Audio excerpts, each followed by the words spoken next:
Is that you, Emerson? No, it's Noel. Oh, hi, Noel. Hi. So we're All just right. waiting for Tim. Yep. And we're streaming. Okay.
Hi, Heidi. You're in the right place.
Can you hear me, Heidi? Yes, You I hear can me? hear you. Oh, Yes. good. Can Good, you good. hear me too? Okay. Okay, Okay. good. Yeah, good, good. I'm glad. So I wait until it starts. I think Tim comes here then on this place also. Yes, Tim's coming soon. So, Okay. okay, you're in the right spot. Oh, okay. Great.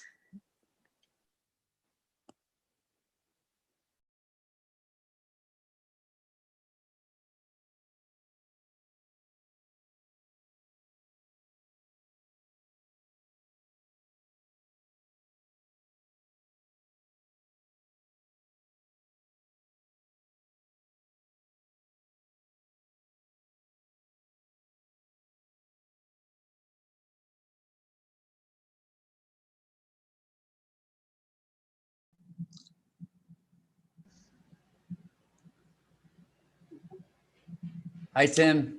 Hi. How are you? Yeah, good, thanks. we got it working. Yeah. All right. Okay, so we are streaming. We're a little bit early. Let's see. Tim, can you turn your video on when you're ready? Have I not? Where is that? Sorry, yeah, here I am. No worries.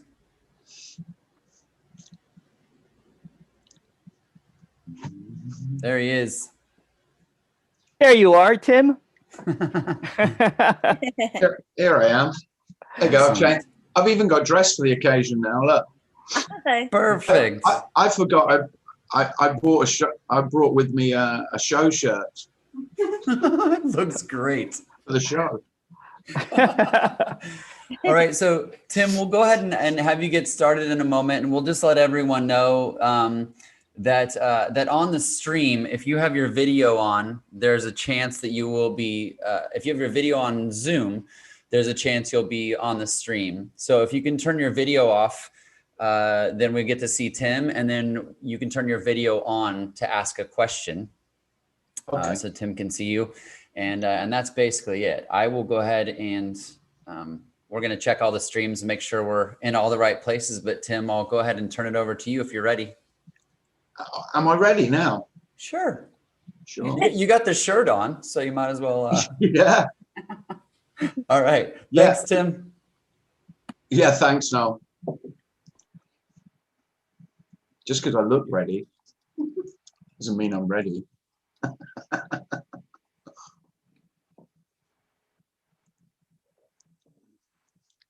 Well, this is a bit strange because I can't see anyone. Oh, yes, I can. I can see Nina.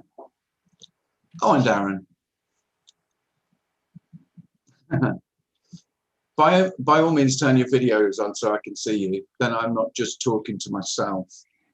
I mean, I do that most of the time, so it's quite nice to not do that. I'd rather see some faces. Oh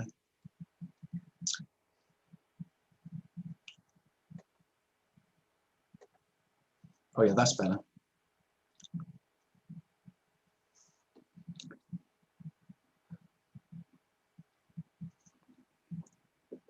Hi, Marcus. Okay. Well, we had a few technical problems, so if hopefully you can still find this. I haven't got a clue when it comes to technical stuff.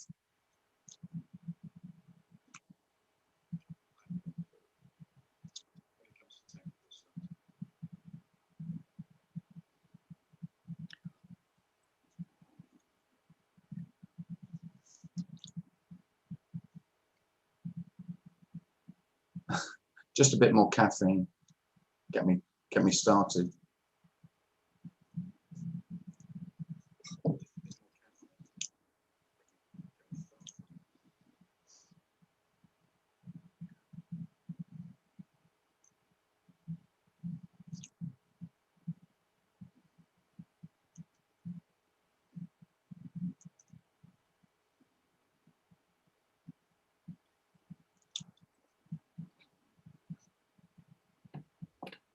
So when I think about, or when there's thinking about how it was for Tim as a seeker, how it was for me,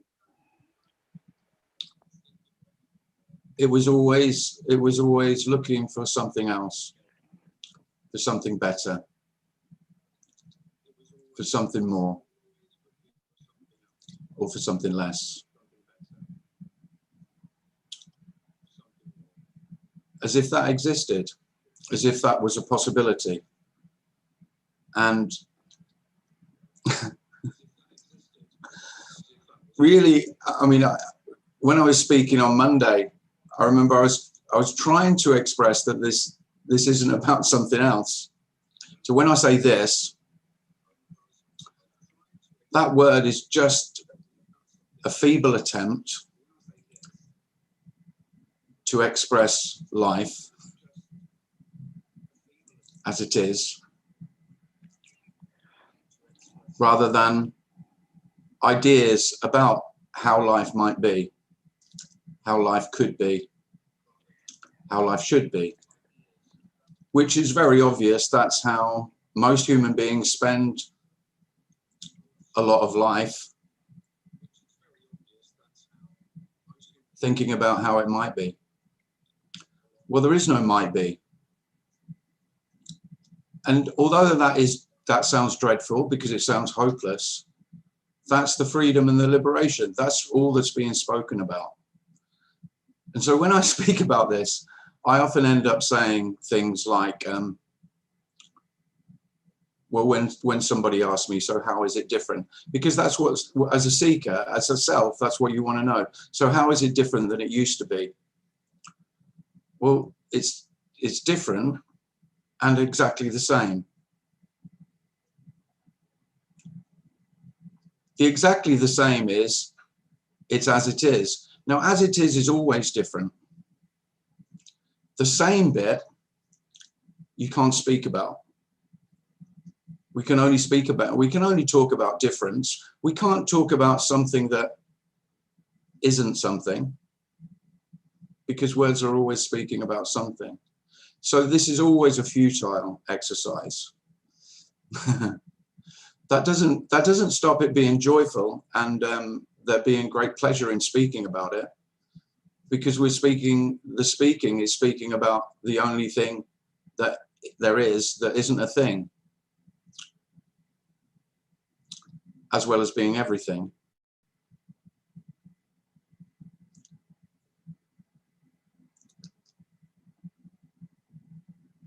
And it's endlessly frustrating when you're looking for whatever's being spoken about, because there isn't anything to find.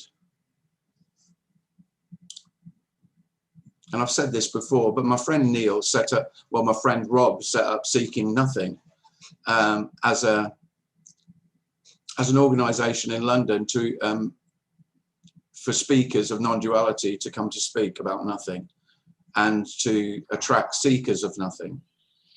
So he called it Seeking Nothing,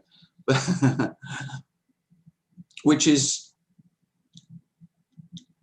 I mean, it's not a good phrase really, but I still quite like it, because that's what, as a seeker of non-duality, that's what you're looking for. So the speakers like Tony that I'd go and see, and what I attempt to talk about is actually speaking about nothing. And you could call that nothing emptiness, and you could call that nothing, you call it what you like, but whatever you call it makes it always into something that a seeker can seek. So the seekers came seeking nothing, and then went away really frustrated because they'd found nothing. Well, that was the whole message. You know, that is the message. The seeking is utterly futile.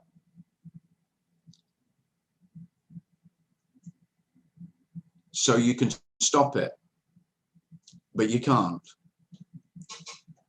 because the attempt to stop it would just be more seeking. So now my seeking is, so now I'm stopping seeking. That's my new strategy. But of course, that's just a new strategy. So you don't find anything. This isn't about a finding.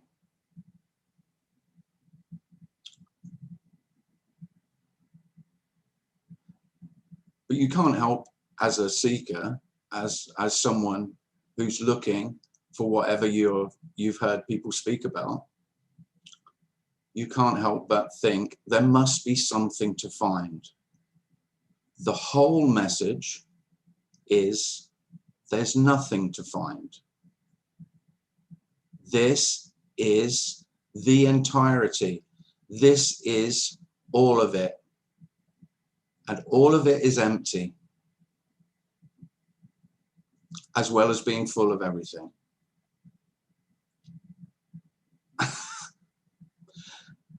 And that's why typically when you hear speakers speak about this, one of the things that they say that might be a difference is peace and rest. Peace from that infernal seeking, that infernal restlessness, that dreadful sense that there's something more, that there's something missing that I could get. Bullshit. There isn't anything more. Where would it be?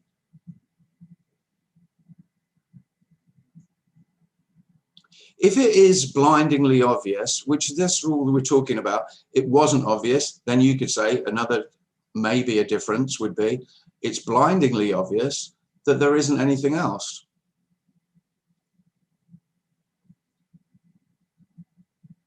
There isn't anywhere else. There aren't any other places to look. There isn't anything that's hiding that could be found. There isn't something deeper, endless depths of spirituality or whatever other game your psyche has played on you that, you know, oh, I went deeper and now I'm shallow again and I'm paddling about in those shallow waters. Well, they're just stories of depth. No, you could have stories of depth still. And that's all we have. All there is stories. The stories don't go away. But it's just obvious all human beings are just telling themselves in their stories and telling other selves the story of where they're at, where they've been, and where they're going to. And the dreadful freedom, the dreadfully wonderful freedom, is that you never were anywhere, you are not anywhere, and you're going nowhere. There's nowhere to go.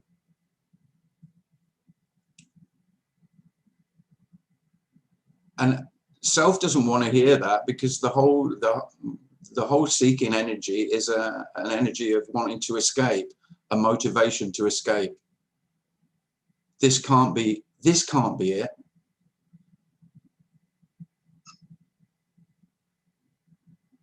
This isn't that which I've heard speak of, you know, that. Especially if you've been down a spiritual path and you've read a lot of I am that or other such. I'm not poo-pooing that, but I kind of am. You know, I am that. What? What's that? What is that you now are that you weren't before? I mean, talk about a game to play. And it's all a game of attainment. Well, this message is the one message that says, you can play that game if you want, that's fine. There's nothing wrong with the game. Just know it for the game that it is. The game is just this. Whatever game each human being tells itself is playing. So whether you're playing a game of golf or you're playing a game of moving towards liberation, or moving towards self-realization, moving towards getting a lower golf handicap, one is not more noble than the other. This is the end. This is the end of seeing that one story is a much more noble, righteous, superior story to any other. Human beings just tell each other stories. That's what we do. There's nothing in them. And in that there's nothing in them, all the stories have an equality. And in that equality, it feels like love.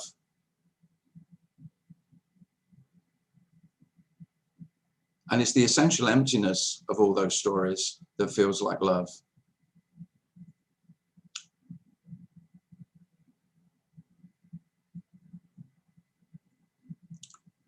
The other great myth is that those who speak about this know what they're speaking about. Surely they must do, otherwise you wouldn't set yourself up.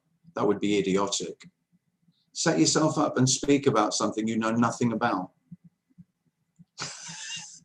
Well, I'm guessing, you know, if you're doing a lecture on any topic to a university, you know, to undergraduates or postgraduates at university, you probably do know, you do need to know what you're talking about.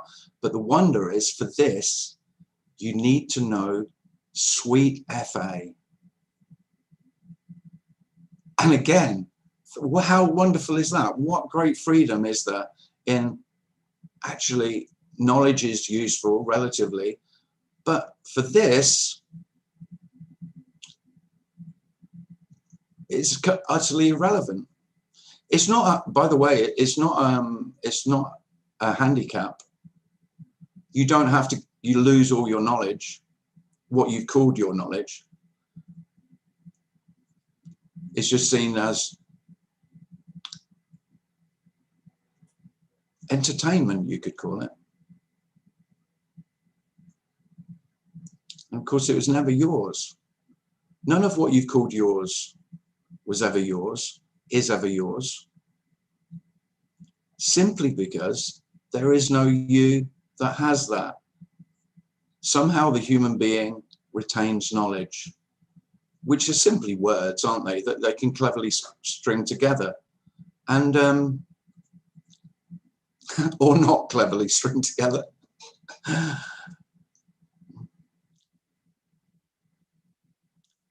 But they're all empty. It's all empty.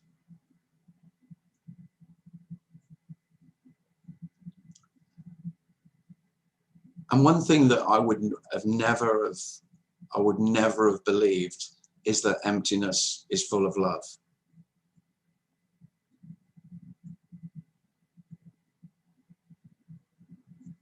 I don't believe it now, by the way. It's just obvious.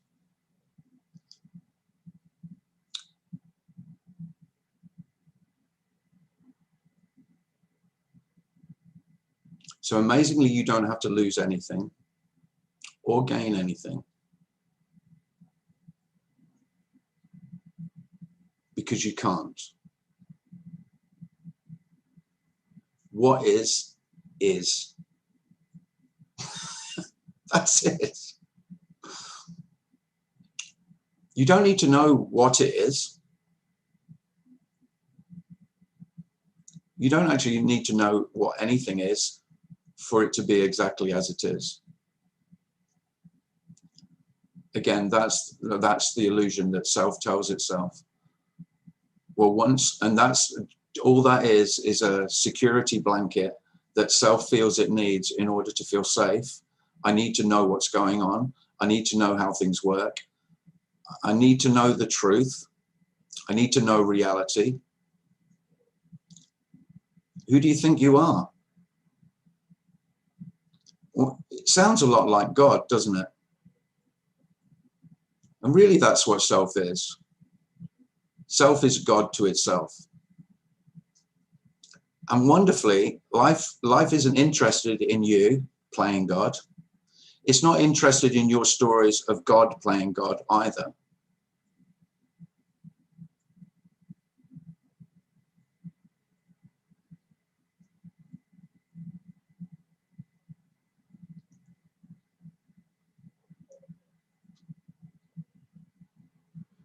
The whole notion of God is just so that we feel, and so self feels a little bit safer in the stuff that it can't control. Oh, I'll leave that in God's hands. He or she knows what she's doing. Yeah, right.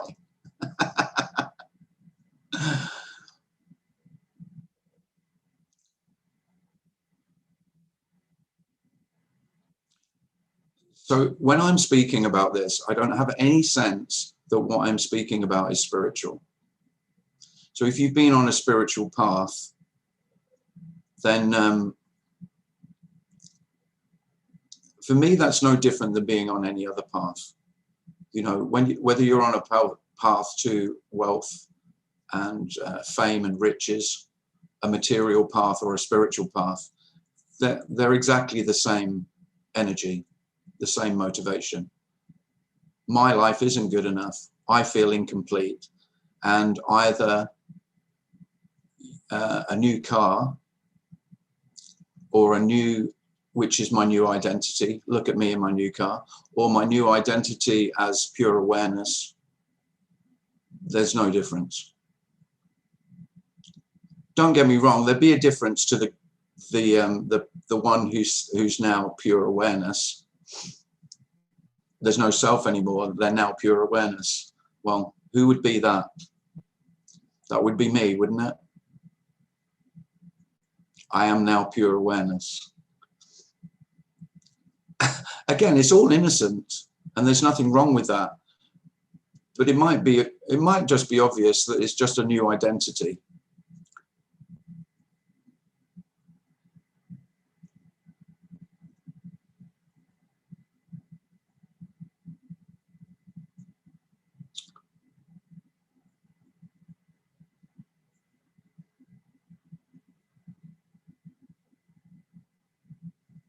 Okay, is that okay for an introduction? That'll do. That'll do.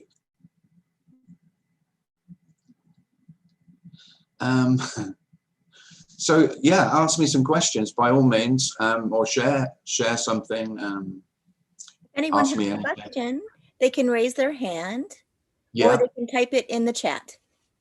Okay.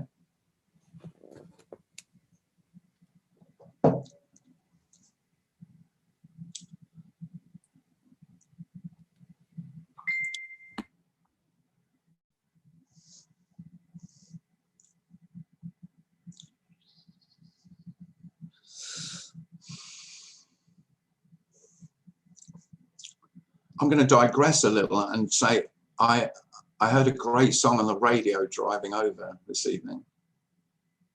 Have you heard the Foo Fighters' new song?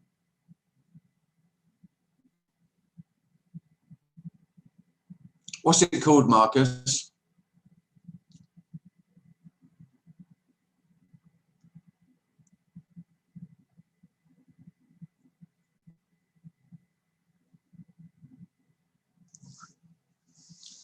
It's called, anyway, it's brilliant. Is it called No Son of Mine? No. Oh. Is it, Marcus? I don't know. Anyway. I think I got a whole new album. Whole new album, yeah.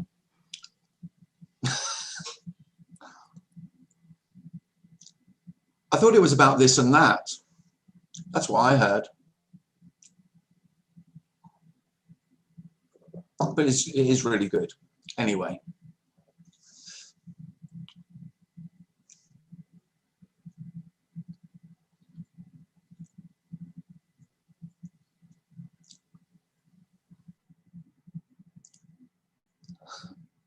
If you don't ask me anything, I just have to start waffling again.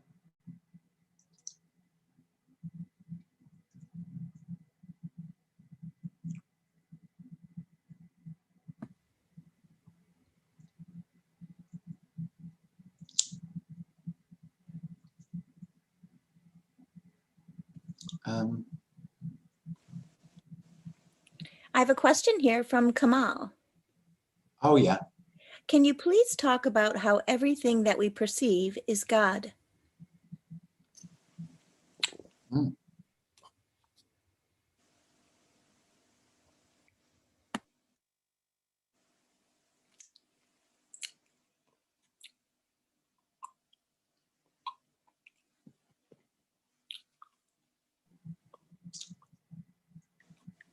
Sorry, you lost me there for a moment. Okay, you're back now. Did you hear the question? Yeah, could you say it again, Julie? Yeah, sure. From Kamal, can you please talk about how everything that we perceive is God? Is God? Yes. Well, the whole notion of God, there's no way that the whole notion of I perceive everything. So I'm the perceiver and I'm looking at everything and everything I see is God. But I'm not. Am I? because I'm the perceiver of everything. So that's the essential, the essence of separation. Is just in that question there is the great is the suffering.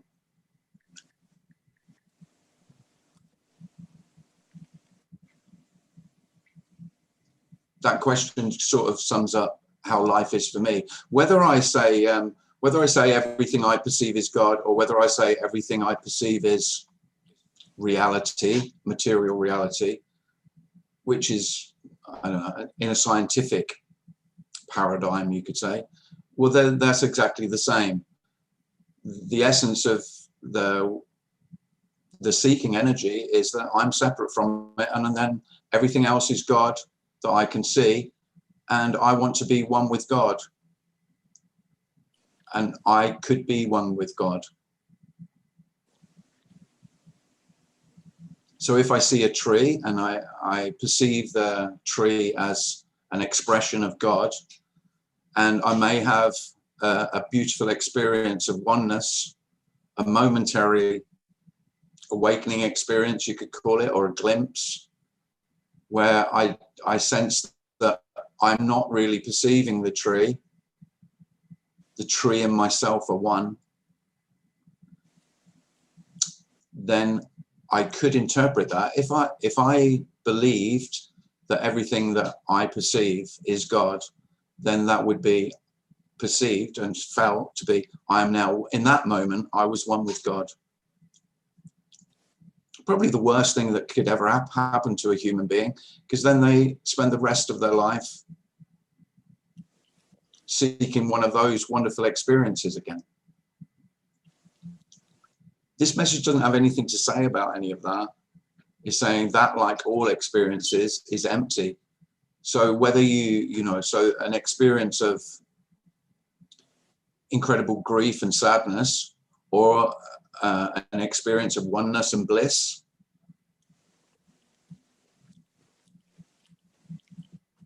although they feel very different, there's a quality that they're exactly the same, in that they don't mean anything.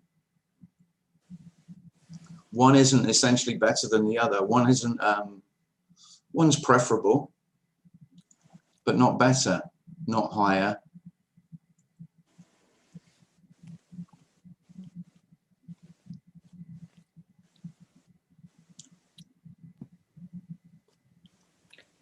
I have another question here from YouTube BP4722. Can Kundalini energy, in some cases, dissolve eventually the illusory self? Well, thank you, BP4722. You're asking the wrong bloke.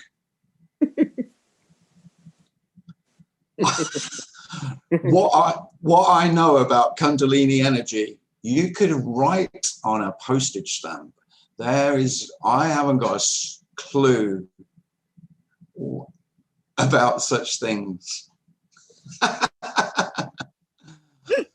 If you yeah, you've got to go down your Kundalini expert, emporium, and ask them. I don't know. Right, I can say something about eventually dissolve the illusory self. There is no dissolution of the illusory self, other than a story we can tell about. I've got a memory, it was really shit being me. Life's not so shit now. That is as far as I'd go. If you want to make up wonder stories about it, that's fine. But of course, that's just fodder, spiritual fodder for all those spiritual horses who want to eat spiritual fodder, who will lap it up. But so the seeming dissolving of self, in the seeming dissolving, it's very real. It feels very real. because it feels like it's happening to me. And the complete realness of life is because it's happening to me. Because life is really unknowable. So what's happening is happening, but it's equally not happening. So you could call that the emptiness and fullness. These are just pathetic attempts again, all of these words. So life is happening. But when it's happening to me, for me, everything is very, very real. And the realness comes from my own sense of I'm real and it's happening to me. So, and the realness is serious. It's a matter of life and death. So if I feel less real, self feels less real, then it will drag itself back. And the most effective way of doing that is fear. You know, because that illusion that I am real is terrified if there's even a slight hint that, oh, maybe I'm not as real as I thought I was. You know, that sense that I can see through myself sometimes. Oh, don't be silly. No, it was just an aberration. Or sometimes I don't know who I am. Oh yeah, but then fear comes in. Now I know. I'm fucking afraid. Fear's the winner every time for self. Fear has a real solidity, makes self. That's why anxiety and depression and fear are defenses for the self. You know, to make me feel solid again. Because self won't have it, of course, that it's non-existent, that it's empty, that it's really, it's a mirage, you know, it's not even an illusion. Calling self an illusion is saying too much. So it's not about the dissolution of or dissolving of an illusion. It's the seeming end of something that never was. But then that's just a story as well. It's not even that.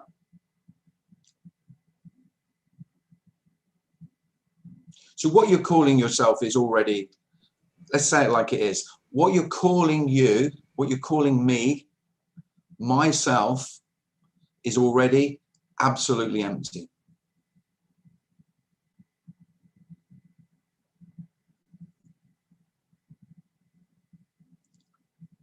Non-existent.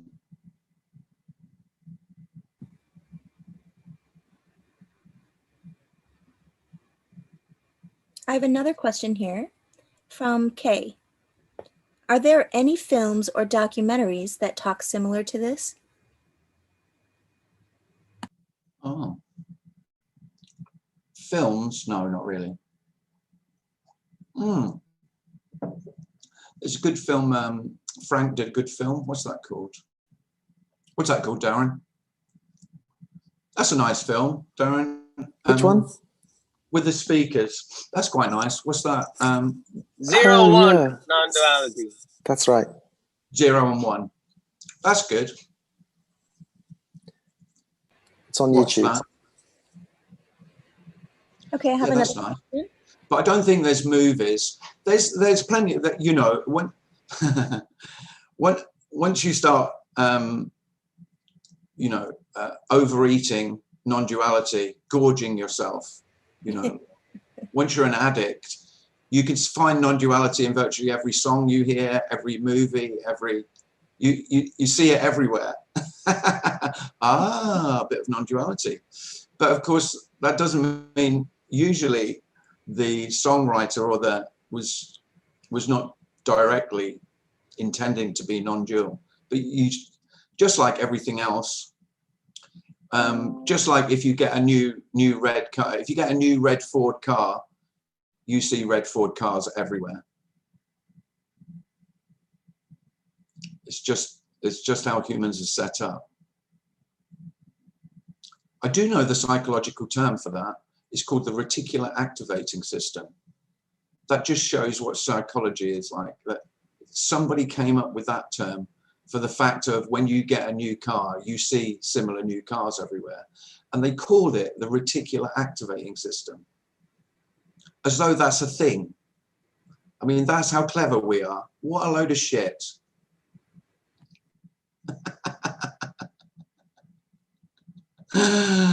Oh dear. I have another question here by Mats. What does it mean that the self isn't even an illusion? I don't know, Matt. I think. Oh, Mats. Oh, hi, Mats. Yeah. What I mean, Mats, is so an illusion is actually there, isn't it? So let's say, let's do the analogy that I always liked as a seeker, because it felt like, oh, I get that. You know, when you you're really chuffed with yourself when you hear something non-duality and then it clicks and you think, oh, I got that. I understand that. So there was the analogy of the self is like a mirage in the desert, and you're in the desert and you're thirsty and you're walking across the desert, and in the distance you can see water. You can see a pool of water shimmering on the sand. But the closer you get to it, as you get to it, it just moves away, because of course there is no water, it's a mirage. And so the idea that self was like that, I like that. I like that. But now I just see that's really, that's saying too much, because it's saying that there is a self that you can see. And it's very easy to see that there isn't a self. You can have a look. Do the Nisargadatta question. See how long it takes. I have another question here from Kamal, who would Yeah. know if the self is an illusion.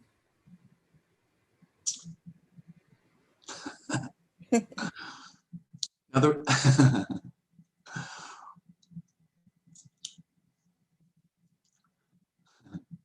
There's no answer to that, Kamal, because when you're looking at that question from the standpoint of being me, and I know I'm real, I know I'm not an illusion,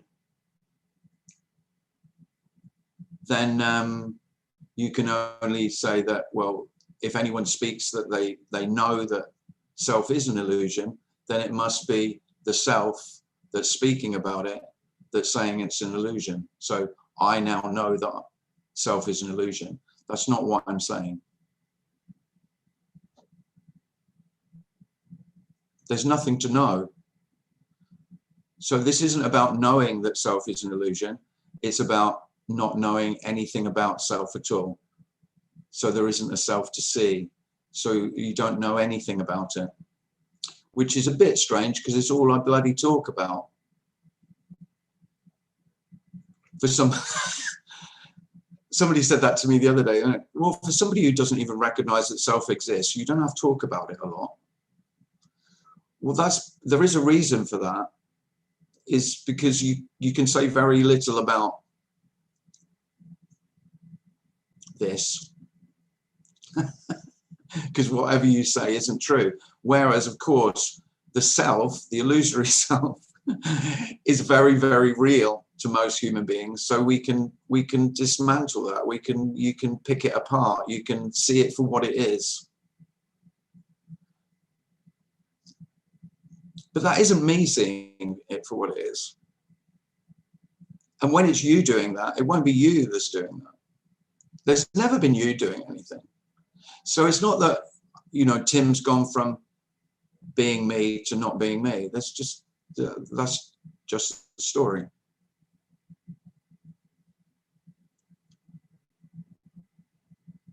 Oh, Hennessy Rogers says, isn't this message just another story? Yes, Hennessy, definitely.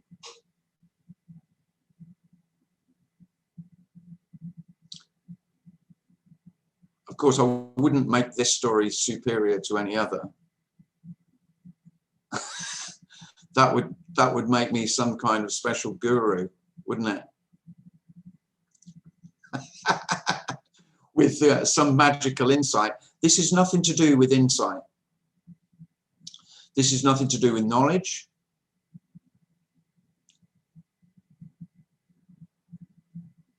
But it isn't saying that insight or knowledge are wrong in any way. It's just saying everything is... There isn't a message. This message isn't a message, is it, really? I don't know. Maybe it is.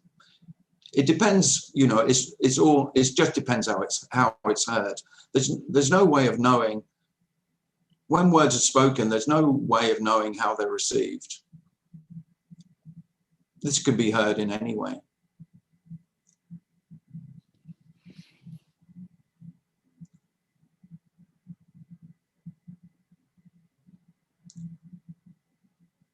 But yeah, Hennessy is right, though. This is just another story. This is a story of this just being a story. Tim, John has a question he'd like to ask live. Sure, John. Sorry, I'll turn on my camera. Oh, sorry, I'm so dark. Hi, John. Yeah. Hi, Tim. Very nice to say hello to you. Thanks very much. I've enjoyed everything I've heard you say so far and the recordings I've seen. Great. Okay, my question is, I wrote it to see if I could get Julie to read it, but she obviously didn't want to. It's a bit long. I was talking with a friend of mine the other day about the illusory self. To me, I'm totally convinced. I have no problem with it at all. Well, I have no problem except that myself is still here. But apart from that, I find this idea completely acceptable. And my friend was of an argumentative persuasion. And the point we seemed to get stuck on was the way, I haven't actually heard you use it today, but I'm to refer to other people who talk about this, the way you use the word apparently. You use the word seems, which is, you know, the same ballpark. I will say, John, I'll just interrupt you. Now, that's a deliberate ploy on my part. Oh. Because I don't want to be, you know, it could be, I know that is the #1 criticism Oh, is it? Okay. of nearly all speakers who speak in this way. Yeah. That they say the word apparently all the time. Yeah.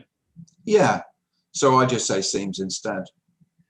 Well, I have to say, that's a very clever, that's a very clever tactic, because it means that seems is actually integrated into the sentence rather than allowing you to make your whole sentence an affirmation. And then at the end, you suddenly flash this ace. Because the thing is that, I was going to say, the way apparently gets tagged onto the end of descriptions when people are talking about what the senses detect, right? So, you know, anger arises apparently. Yeah. And so, like, say, for example, anger at stubbing the toe is just what is happening, apparently. And so apparently is like a sort of get out of jail free card, which allows you to say it and then whip the carpet away. Yeah. Which is why it's not, clearly, I mean, it's not dishonest, but it causes confusion, I think. So, well, I'm glad you like it, John. Seems like you like it, John. Apparently that is the case. But so the question is, right? If one accepts that the self falls away, can you at the same time, what does it mean to acknowledge what information the senses are seemingly sending? because I mean, in a way, that seems like a confusion, but and of course, my answer to my friend could have been, "Sorry, mate, it's a mystery," but you know, the toe still does get stubbed, whether the self is there or not, and pain presumably arises whether there is a self or not. Yeah, absolutely. Yeah, it's much simpler than it's much simpler than it sounds, John. Yeah. So really what we're speaking about is, so the self isn't illusory, it's non-existent. So yeah, I may well stop saying illusory at all. I've almost stopped saying it anyway. It still comes out now and again, but there's no self. That's the crux of what we're speaking about.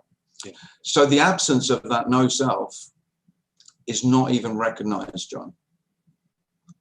So your question of how is it different is mute then, because there never was a self experiencing the stubbing of the toe, other than what I need to do now to avoid that, the questioning about it, the questions and the taking ownership of the stubbing. Oh, you stupid bastard. I knew I shouldn't have left that there. Yeah. So the taking of responsibility. Yeah. It's the absence of those and the questioning of what's happening. Because really the essence of self is being the questioner. And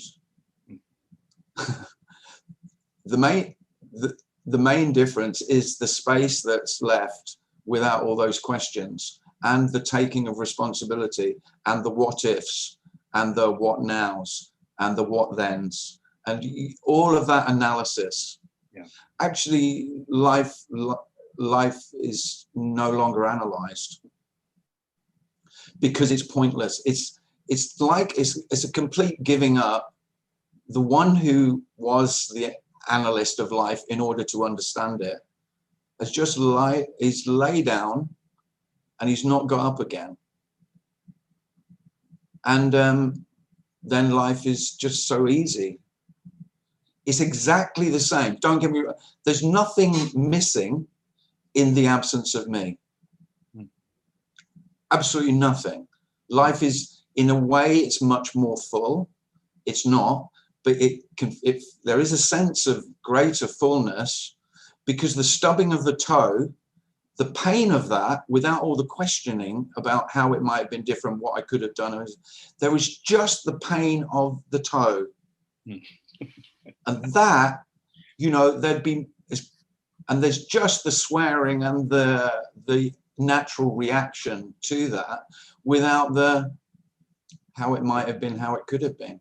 Yeah, all the sort of... Which sort of, you could say, what me does, what the sense of being me does, not the me, there isn't one. That sense of it is dulling life. It's actually muting life. It's like putting a dampener on life, rather than life just being the full-blown mystery. You said it, John, that it is.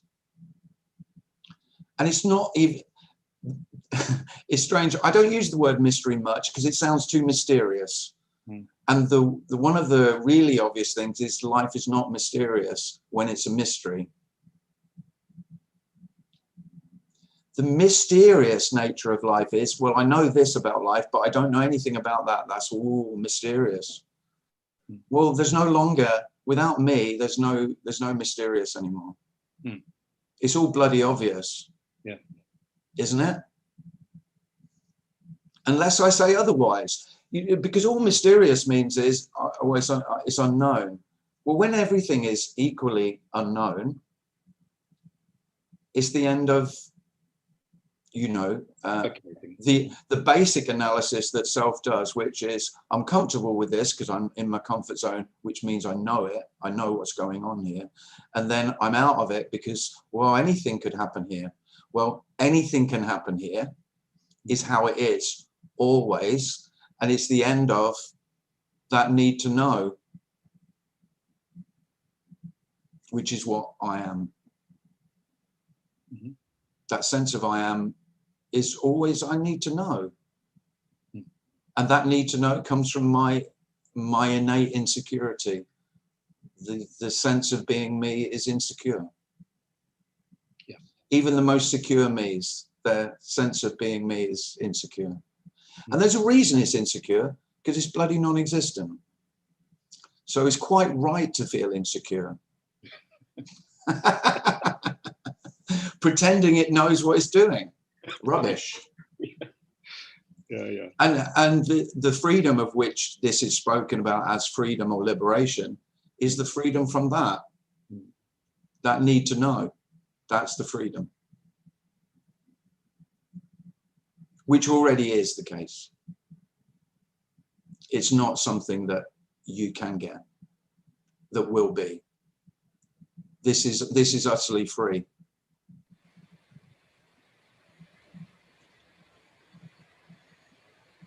I have another question here from Kamal. Thanks, John. Thanks. Are all attempts to talk about this futile? Oh, yeah. Yeah, beautifully. I said the other day, I'll say it again, one of the reasons I feel so at ease speaking about this is I know there's nothing in the words.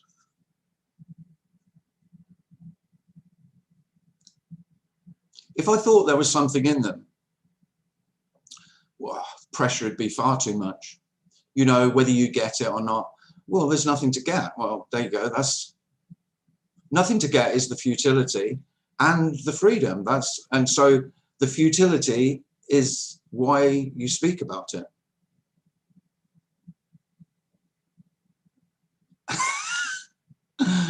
So all attempts are utterly futile, but that's the very motivation. Because all futile, really, the word futile means it's not leading somewhere else. Well, this isn't leading. This is it. And it's not an it, but this is this is all. There's no more or less or better or worse or higher or lower. Any way you want to look at it, this is the lot. And then that's it's not bliss, you know. I've experienced, you know, I've got memories of bliss. This is the most ordinary bliss. It's like the most ordinary. Okayness is a nice word. I like that. That everything is okay, even when it's not okay. I'm not speaking that everything's okay, but that's okay. Whereas one of the ways in which self always analyzes life is the aspects of life that are okay and the aspects of life that are not okay. So these are the bits which usually, not always, but nearly always means these are the bits I like and these are the bits I don't like. And I need to change life to make it more suitable for me, so that life fits for me.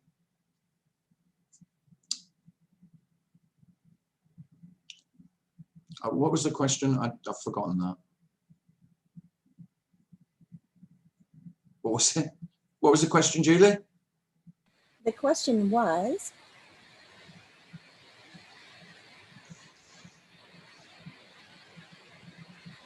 one second.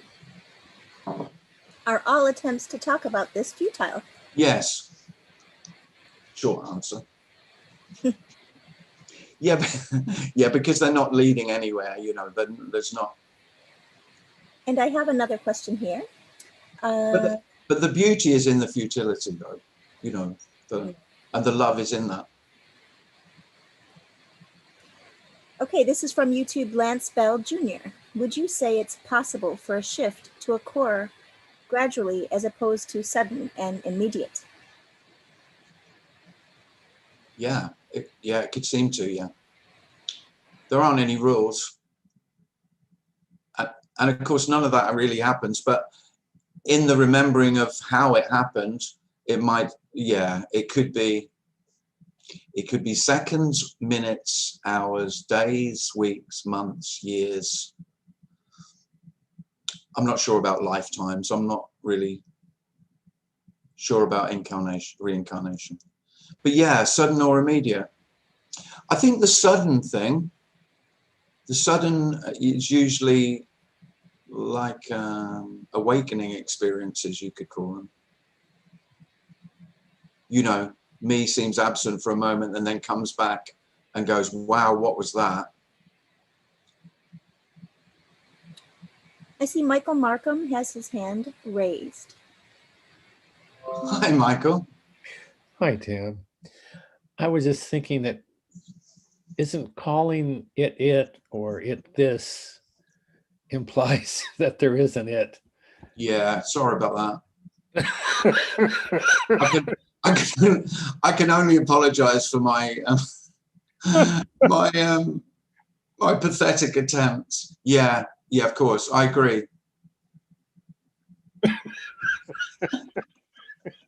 I do though. Okay, yeah, it's so very, very obvious that there isn't an it. Yes, absolutely. Yeah, because you know, I like you, Michael. My seeking, yours was longer than mine, but from what I've read your story, yours went, yeah. you went down a much more spiritual path. So of course it could be consciousness, then it could be awareness, then it could be this, then it could be that, and then, you know, and just finding, oh, that, but then that's not it. So then you look for a different it, you know, the real it, the ultimate it, the absolute it. Yeah. So if I use the word, yeah, no, there's definitely no it. That's really, again, you could say that's really the whole message again. So what is this or it? No, there isn't a this or it. That's what it is. But saying that there's no it implies there's yeah, there isn't it, but it doesn't exist. Yeah.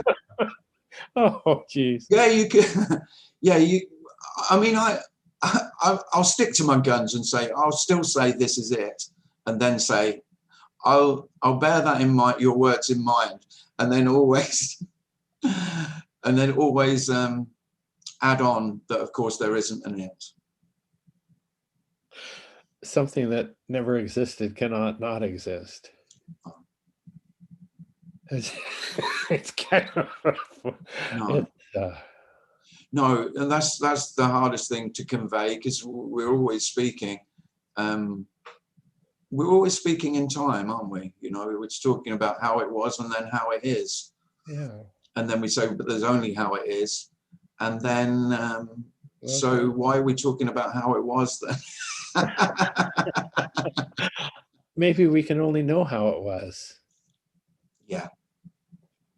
Well, that is absolutely true. So what we're talking about is unspeakable. And yet we love speaking about it. You love speaking about it. I love speaking about it. And just going back to the last question, I think one of the reasons that it is so lovely to speak about is the futility of trying to put words together that point to something that's non-existent, that isn't, you can't point to it. It's, even if you point it in all directions, the pointing doesn't land anywhere. Yeah. And that's wonderful. It feels like a compass at the North Pole. Everywhere it points is south. No north. Yeah. Thanks, Tim. But it is so, there is an incredible relaxation when there's nowhere to travel to, though.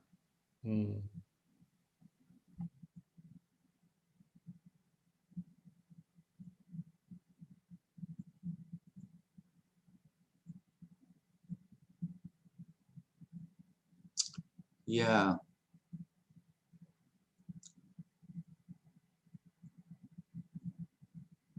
I posted a bit of T.S. Eliot, and the reason when I reread, I think it's from Four Quartets, not sure, but I did A-level English at school, and I was a dreadful student. I didn't read the books, but I did read this T.S. Eliot because it made no sense at all, and I really loved it that I couldn't make sense of it, because it was very obvious the teacher hadn't got a clue about it either. If you've not read T.S. Eliot, then and you really didn't like English much at school, I recommend you read it. I mean, it's not exactly non-dual, but it really does, it's beautiful. And it's about, I can't quote, I only quoted it yesterday, but I still can't quote it. I haven't remembered it. But it's about knowing you journey, so we journey through life and the journey of self, only to return home and know the place for the first time. And that, I remembered it because it so resonated with my 17-year-old self. And it still does. But you don't know the place, you know, if I'm being critical. I don't want to criticize T.S. Eliot. He wasn't writing as a non-duality writer. But it's really beautiful. And the beauty of the words is in that you don't have to understand exactly what he's getting at or what he's saying. But they're incredibly beautiful. We have a question here from Dimitri. His hand is raised. Hi, Dimitri. Hey, Tim, can you hear me? Yeah, good. All right.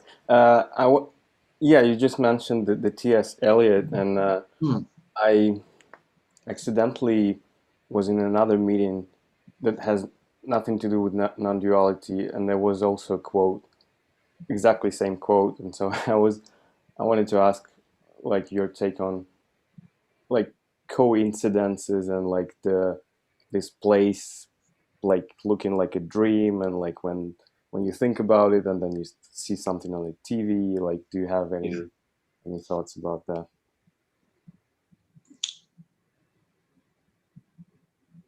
I don't really have any thoughts about that, Dimitri. Yeah.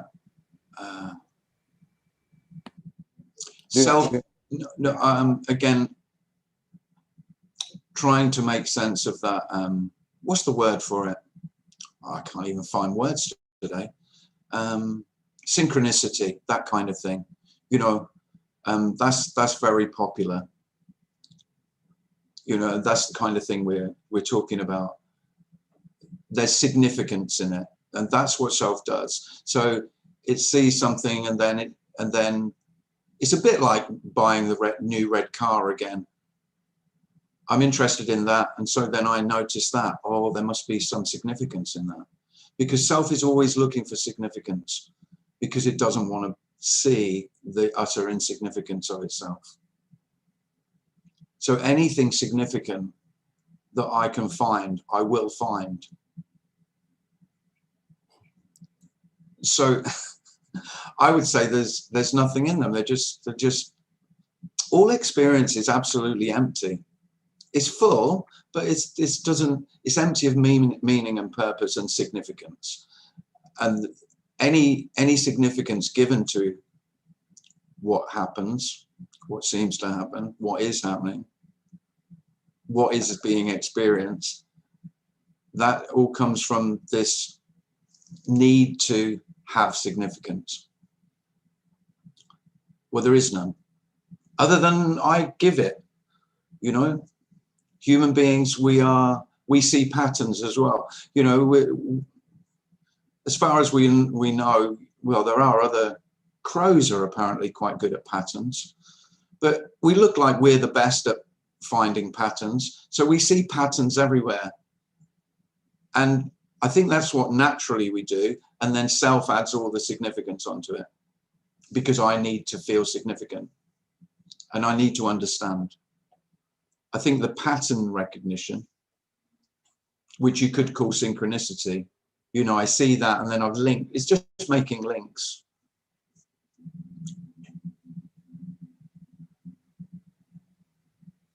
There's nothing in it. Same as everything else.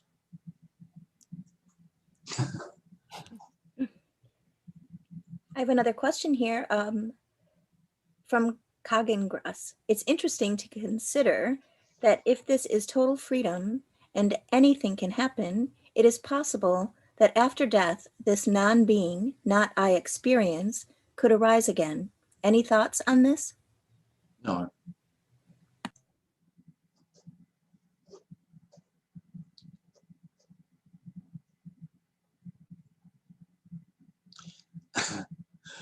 If you want someone to hypothesize about death, then I speak to people who have spiritual beliefs. Because anything we say about physical death of human beings is fantasy. Any of it.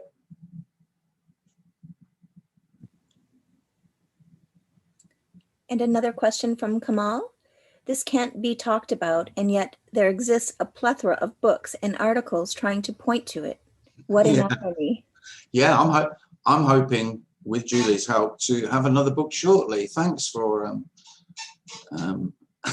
bringing that up. Yeah, well, there's a joy in speaking about this.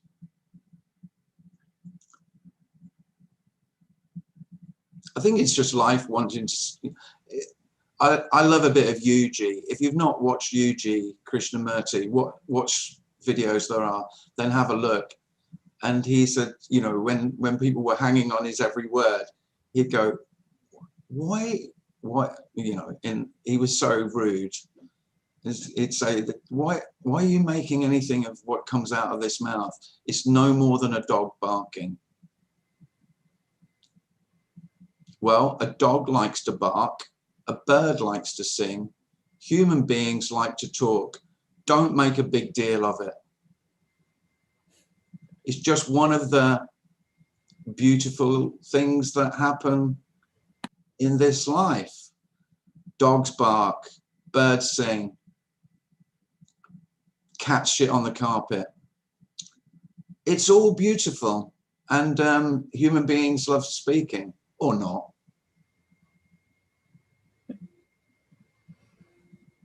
Here's another question. Yeah, one of the great. Sorry, who asked the question, Julie? That was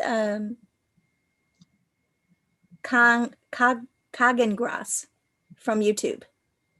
Cogingras. Okay. I was going to say that name, but no, I'm not. I'm not going to try now. Yeah, why do you speak about it? Well, why not? Because I like, you know, why do I speak about it? Because I enjoy speaking about it. I love it. So here's another question from Walter Driscoll. I understand why spiritual seeking stops, but why not other futile activities like politics, etc.?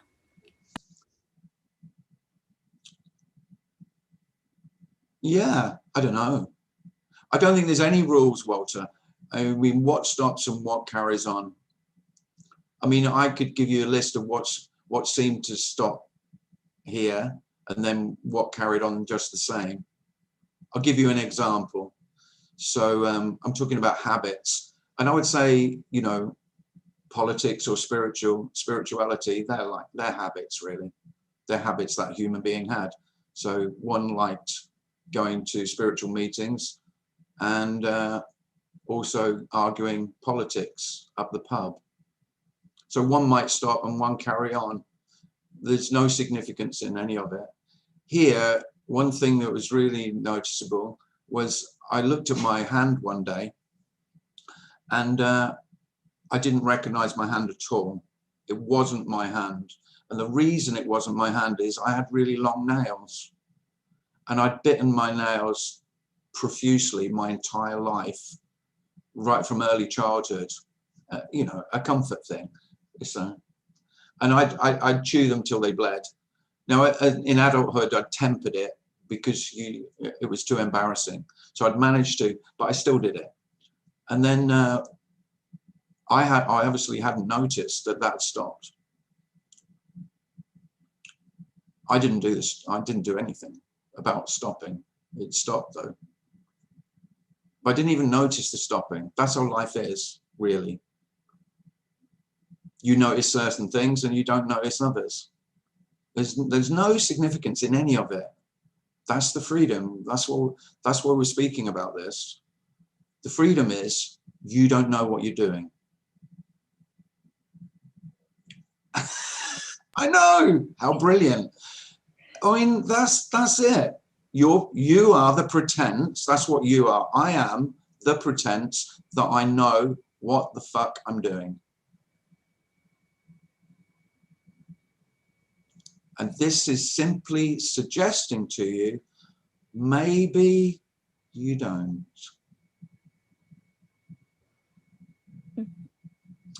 And, you know, if I know what I'm doing, I'm bloody responsible. That's the burden. That's the suffering. That's all of it. All the weight of life is in that. I know what I'm doing. Do you, Hal? You've never known. I mean, we don't say that. We see a 2-year-old toddler and I don't know, they walk up to the cat and they see the cat's tail is waving invitingly, and they just grab the tail and just pick the cat up. We don't go, oh, that's terrible. What an evil child. What a dreadful thing to do. No. And that's, as adults, you know, as fully fledged me's, we want more and more personal power, more and more personal responsibility for this unknowable happening. And we've called it my life.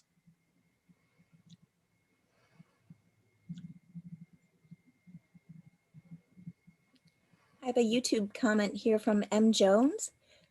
We shall not cease from exploration, and the end of all our exploring will be to arrive where we started and know the place for the first time. Lovely. Thanks for that. That's the quote. I could do a non-dual critique of it, but I'm going to refrain from that. Just let the words be as they are. There's too much of that shit, by the way. Non-duality police. Dreadful. As though there's a right way to speak. Whereas the whole message is there's nothing right or wrong.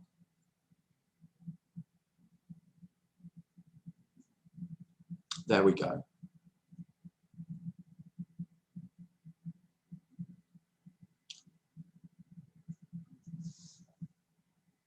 How are we doing, Julie? Are we going to another 20 minutes? Okay, sure. It's 1:11 right now, so we're good. Yeah. Is that what we planned to do, or we didn't plan Go it? as long as you'd like. Okay, yeah. So whatever you like. Mm-hmm. Yeah. When I say we plan to do it, my question actually showed that we hadn't planned. Yeah.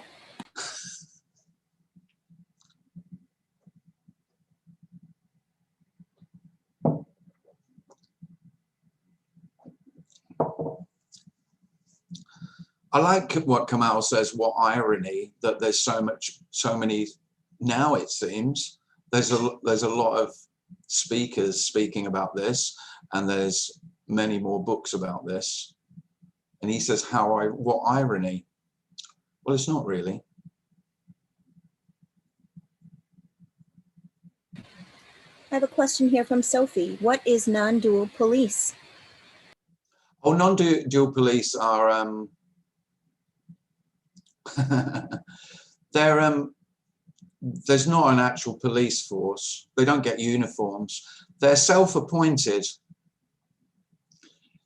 They exist in every field, you know. So there's in Catholicism, there'll be police who police the correct way to speak about the Catholic Church. And in non-duality, there are self-appointed arbiters of the right way to speak about non-duality. That's the non-duality police. Like everything, there are characters who follow non-duality who have taken it on as that it's their role to weed out to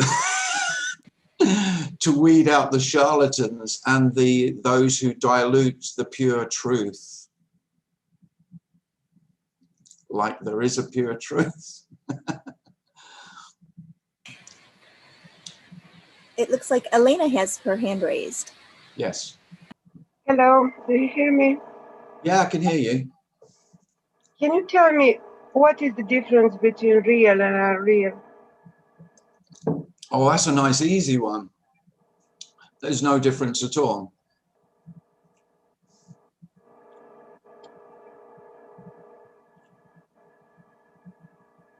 I don't believe you. You don't believe it? No, of course not. I don't either. How could that be true? As far as I understood, the real, it's, of course, what me identifies with, because we believe this life is real, this universe is real, everything, God is real.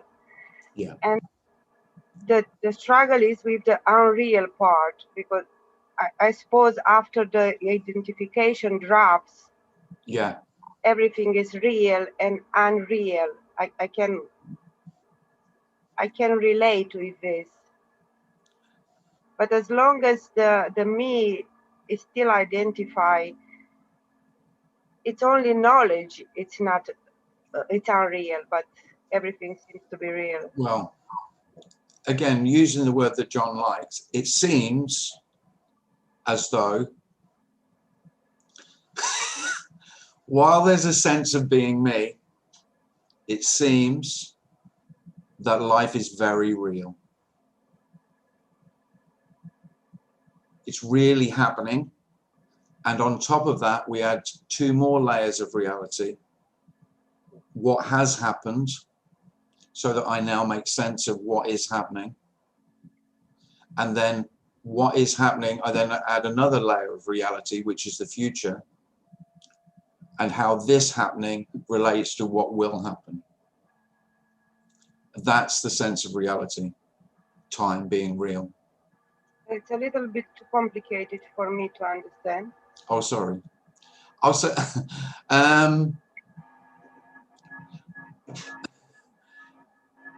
it's from my sense of reality, I am real, and then from that I infer the reality of everything else.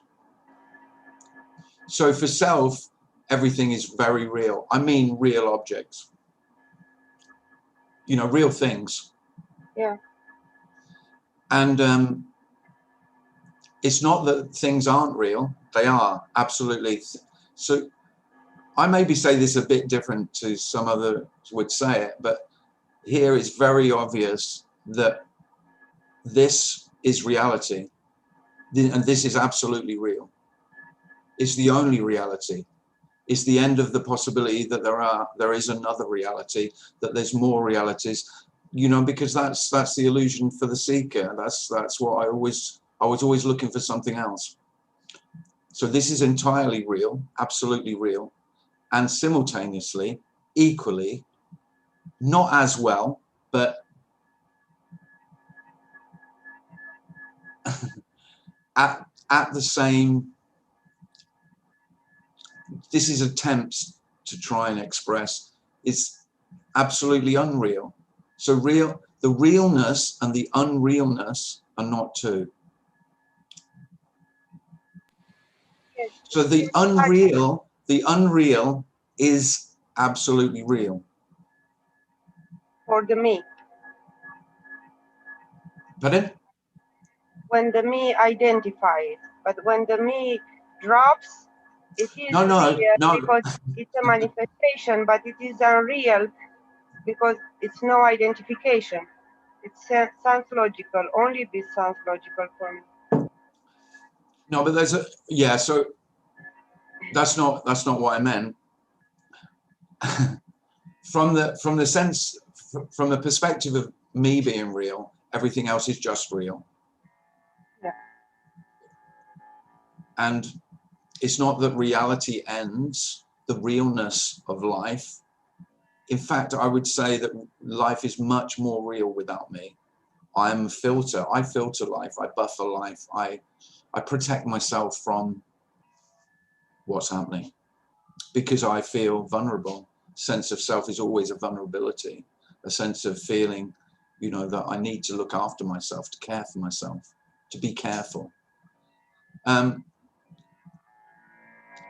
what I fear most is that the reality that I say is just real is equally unreal.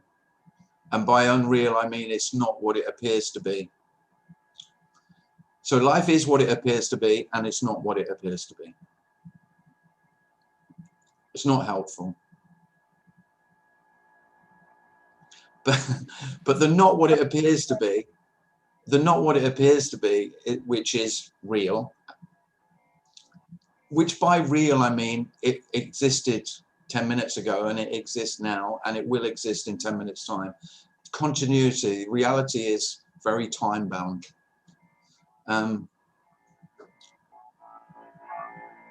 You could say that's seen for what it is, which is the story that I say about what I know. I know what things are, I know what they were, and I know what they will be.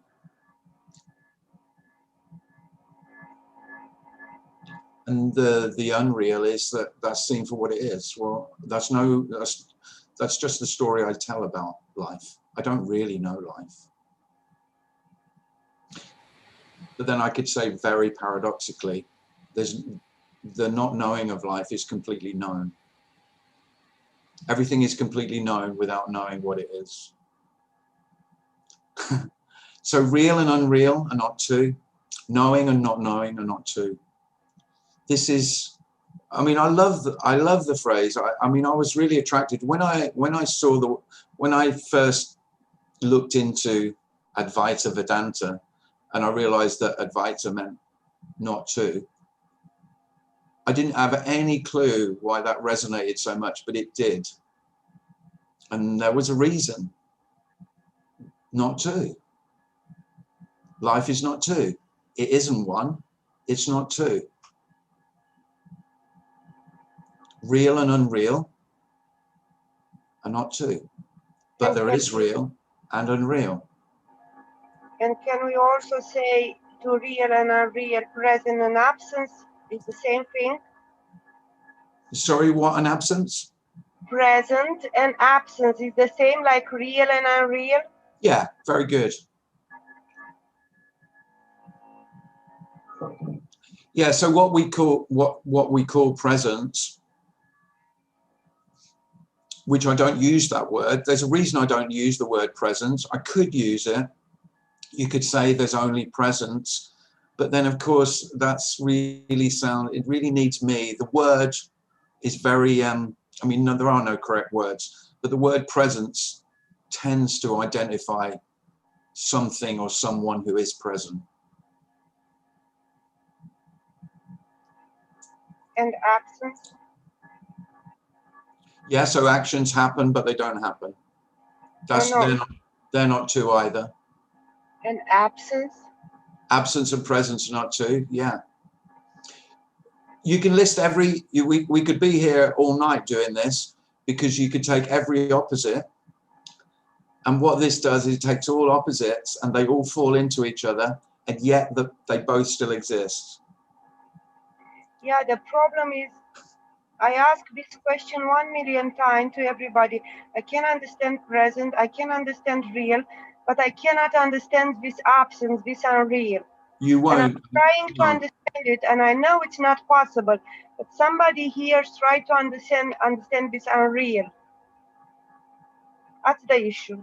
And it drives me crazy. Yeah. Well, the craziness is trying to get it. Sorry, what was your name again?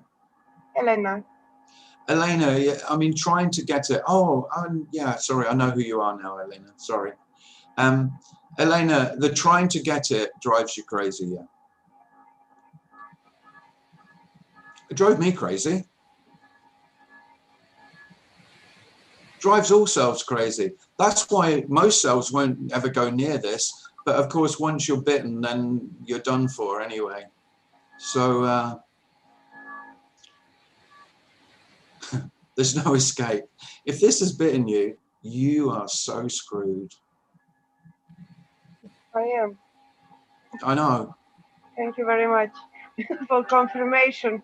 Yeah, no, you are, absolutely. But, and I know you can't help but still try to get it. But there is no getting it, Elena. That's the only words of consolation I've got for you, is don't really console yourself. No human beings have got what we're speaking about. By got, I mean understood. This isn't about understanding. This has no requirement of any understanding at all. None. It is. Understanding or not understanding, it's all the same. Understanding is absolutely, for me, to say, now I've got it. Well, if it makes you feel better, I know how wonderful it felt. And by the way, there's loss in this, seeming loss. I loved it when I got something. And I mean that materially, but particularly intellectually, when I understood something, when I had an aha moment. I just thought of Alan Partridge there. Sorry, that's for English only, probably. But when I had what seemed like a revelatory understanding, truth being revealed. Well, this shit's all over that, really.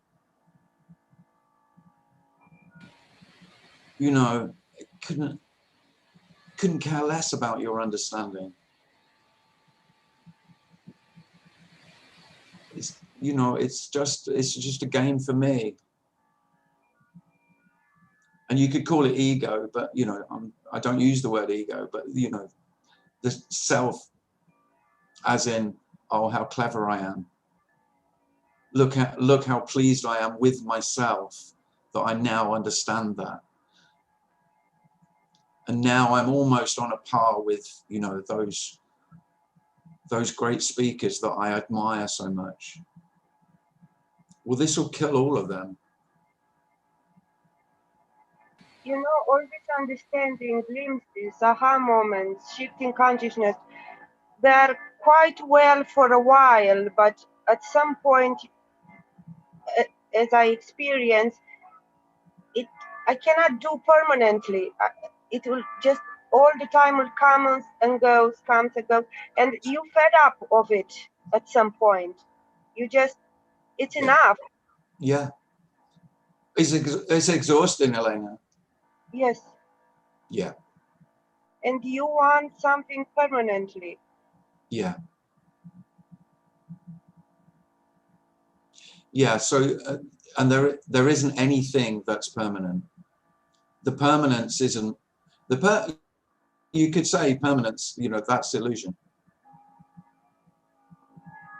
And that's really what self is looking for. I don't want what comes and goes. That's the whole story of spirituality. I want to be at one with the absolute. I want to know the absolute. The absolute doesn't come and go. Well, yeah, well, you play that game of being God if you want. That's not what's being spoken about. There is no one to be at one with the absolute. But anyhow, in this process, even you said nothing helps. I just finish this question because I saw somebody's waiting and you have only 3 minutes. And a lot of concepts drops. And I think this is the point in all these meetings. A lot of concepts in my mind drops, but it's the concept of God, you know?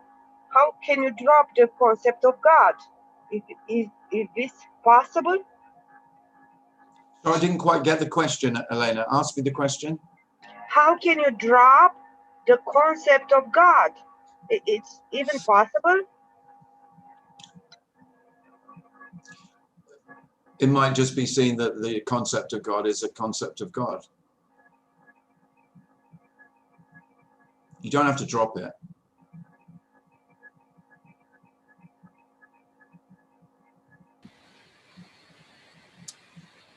Okay, it looks like Herloff has his hand raised.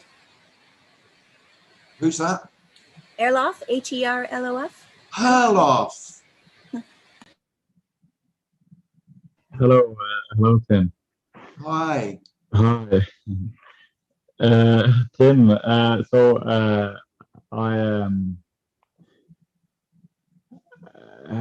have felt that I know this is the story, but that the knee has gradually fallen away, and at some point I thought maybe that it had fallen away totally, and then I went on a meeting with Jim Newman, and then I asked him about it, and he said that, well, if you're in doubt, then there's a feeling of me there. So as long as it's out there, then right. Well, stop going to Jim Newman meetings. Come to mine. Yeah, that's what I'm saying. Herloff. Yeah. Right. Well, right. Well, the thing is, the saying, right. I'm not going to contradict Jim, but I kind of am, because saying that me's still there is, what does that mean? There isn't a me to be there. No. Okay. Yeah. Thanks. But so yeah. And then okay. Yeah. But I will say, I mean, there's no recognition of there's no seeing of no self, is there? No. How could that be? No. Yeah, that's so of course, if there's doubts, why not? I don't see that doubts mean anything. Yeah, I see that. What doubts are just as empty as everything else. Yeah, and the other thing is that it's quite it's very freeing, and at the same time it's very lonely to see through so many games and concepts that me and everybody around me is playing, and it's kind of lonely not to be willing to play along with those games anymore, you know. I was because I can be very manipulative, and you know, I've been selling things that I don't like all my life, and I've been selling quite good, and now I have trouble. I almost can't be manipulative anymore, you know. I just get disgusted with, you know, all this. So that's quite quite freeing and lonely and frustrating at the same time. It's fantastic, and it's so frustrating. Yeah, that's all familiar. Yeah, it's very difficult to play the games that you used to play. They're not available, really. Yeah, and it's almost so that I have so few friends that I really enjoy meeting, because you know, it's either they want to get something from me, Yeah. or they want to give me something, you know. Yeah. So Yeah, of course. Well, that is how me's interact with each other. Selves interact with each other in a negotiation, in a bartering system. Yeah. I always think of the children's game of you show me yours and I'll show you mine. Yeah. Huh. Okay. Yes. Okay. And but I will say about the aloneness, that was meant to be funny, by the way. Not many people thought that was amusing, but there we go. I thought it was. Herlof, the aloneness, of course, when there's this alone, for want of a better word, I'm going to say this. I still haven't found a better one. When there's this alone, the aloneness is really palpable. It's inescapable. Because the game of there are others who will comfort this aloneness is not available. And that is not what me was looking for at all. So I often say, this is not what you want. This is not what you're looking for. It really isn't. You don't want the complete aloneness of this alone. No other, nowhere else, no other time, no other space. Herlof, it can take some, I like to give a bit of consolation. I'm not, I'm not totally devoid of compassion, quite the opposite, really. And Herlof, it takes some getting used to. Yeah, because it's as I said, it's so freeing and fantastic at the same time. But I see myself losing both money and friends. So yeah. That is my experience too, Herlof. Yeah. Well, most friends, you can't play whatever game you played in order for your friendship to be as it was. It's like you've taken your ball home and you're not playing anymore. Yeah. I can't. It's not that you choose not to play anymore. That it can sound like that. That's not what I'm trying to say. It's like there is no ball. You're like, well, I can't play. We haven't even got a ball to kick. Yeah, that's right. And that's why I love just playing table tennis or something with them, or just listening. If you to just music, play a game and you don't speak, that's good. Yeah, just play sport. That's a great answer, actually. Or just have sex. Yeah, there's quite a few of my. Do you know, Herlof? There's quite a few of my friends I'm not doing that with. Yeah, yeah. I might make an exception. I might make an exception for you, though. Okay, thank you very much. Herlof, thank you. Herlof. Yeah. Herlof, send me a message. Because I know we spoke the other day, but I couldn't get back to you. No problem. Yeah. That's very good. Thanks. Thank you. It looks like Van Heidi has her hand raised. Hi, Heidi. Hi, Tim. Can you hear me? Hi, Heidi. Oh, I've got two Heidis. I thought it was the other. Yeah, I've got two Heidis. Yeah, we have two. I'm the one with the short hair. Hi, Heidi. How are you? Hi, Tim. Fine. So I'm very glad about that you spoke about the red car and the synchronicity. Yeah, because I like to come into these rooms because it seems like these talks are my new red car. Yeah. And it is unwinding every thought I have, every question, maybe near to question comes out of the mouths of other people, of your mouth, of the mouth of other people's. It's like a whole building, like a cathedral. And inside of this cathedral, all is playing around with the thoughts I have myself. It's not possible to understand that. It's just great. It's a huge relief for me that I'm not anymore alone in No. what happens all the time into my Yeah. head. Ago, I was alone with that, and that was scaring, and Yeah. it was also hurting often.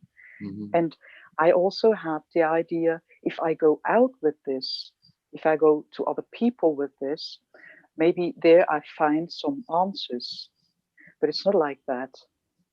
And now I'm in this red car, I call it now my new red car, where I just love to listen into this nonsense. Because every time if something is plopping up, it's synchronicity that it comes a few moments later, it comes into the room. It's so great. It's really great. Oh, it's lovely. Thank you. And it is great because as Herlof says, you can soon not have motivation to do what you used to do, meet the friends you used to meet, and it can feel very alone. And one of the great things about what seems to have happened over the last year with lockdown, and then there's so many non-duality Zoom meetings, and especially with Nothing FM being set up, you can go and be in a room with and listen or share and be with this every day. Wow. Yeah. I mean, that is a wonder, because I think in the past, it could have been really dreadful, you know, for self to feel it's self-disintegrating and be utterly alone with that.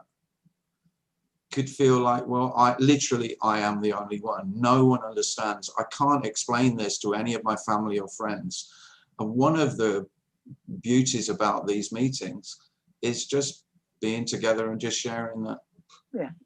Yeah. Oh, yeah. So there are a few other, there aren't many, but there's a few other human beings on Earth who are going just as crazy as I am. How lovely is that? Yeah. Just that simple. I mean, we are simple. Really, we're very complex, simple animals. We're very social animals. Yeah. Yeah. And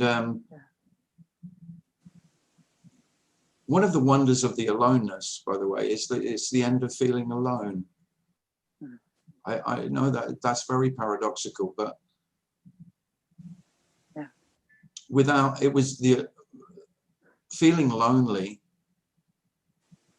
Feeling lonely was one of the most dreadful things for myself, in my experience, when I think about how it was for Tim. And this complete aloneness is the end of the possibility of ever that being satisfied. And in that, it's the end of it. I know that, and that is one of the wonders. So I never feel lonely anymore. There is no loneliness in complete aloneness. Yeah. It is a wonder. Yeah. And so sometimes it can arise a feeling inside. Maybe it's just a shadow from the old feelings. I don't know. Yeah. But if it is coming, if it is coming, then I just realize, and it makes me also laughing about, oh, here we are again. Yeah. And it makes no sense, and it's no point. I don't have to follow. I don't have to question. What can I do now to bring this feeling away? No. I just sink into. It's not a meditation to sink into. Most of the time, I have to laugh about if it comes. Well, laughter is by far the best meditation, anyway. Oh yeah. I have no doubt about that. Yeah. Great. So thank you. Thank you. Thanks, Heidi. Lovely. Yeah. Great. Okay. Well, we do have a comment here if you want me to read that before. Yeah, we'll take one more and then we'll finish then. Okay, sure. This is by Colin05. The me trying to make nonsense exist. Trying to make absence present. What a game. The me trying to make non-existence exist, trying to make absence present. What a game. Yeah, good one. Good one, Colin. Well, you know, I'll do anything in order to feel complete, to feel whole, to feel, just so I don't feel this pain of, it's really not a pain of separation. It's like this incompleteness that it's just to find what I'm looking for. And I haven't got a clue what I'm looking for, but I still need to find it. That's the game. So it's the end of the one that would play the game. And then you can just play table tennis, you know, a nice simple game, rather than finding truth, reality, the absolute, perfect presence, all of the fantasies. Because of course, table tennis isn't a fantasy. They can be playing table tennis. And there's just the playing table tennis. How lovely. Or just whatever, just drinking coffee, just walking. Not all those existential games. You're never going to know you're never going to know non-existence from existence. You're never going to know the absolute from the relative. We've made all that stuff up with our big, clever brains. Just making stuff up that we can know, that we can be certain. You know, I demand certainty. You know, what Herlov said about doubt. Now, this is doubtless, but doubtless can be full of doubts. Doubts as in, I don't really know. Doubts are fine. Doubtless doubts are equally as much this, doubtless, whatever this is, life, whatever you want to call, aliveness, being, isness. I'm not fussed about the words, but don't make it something special. Don't make it into something higher that you're not at yet. That's all the game. That's all the illusion. That's all the suffering.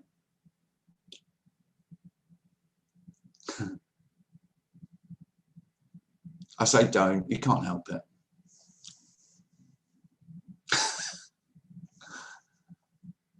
Well, thanks very much for coming.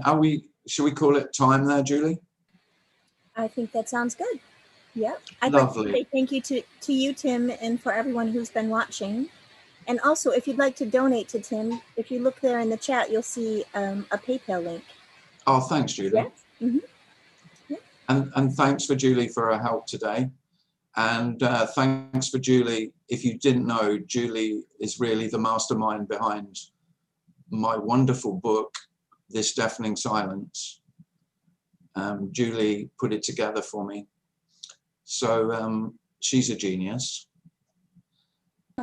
So it's nice to thank her publicly. Thanks, Julie. Thank you, Tim. And if you haven't bought it yet, you really need to do that. You'd be a fool not to. It really is a great book. It really is a great book, says the two authors. Yeah. Right. Well, thanks very much. If you feel you would like to, you haven't had enough of this nonsense and you'd like to gorge yourself even more, you can meet me at 7 tomorrow. The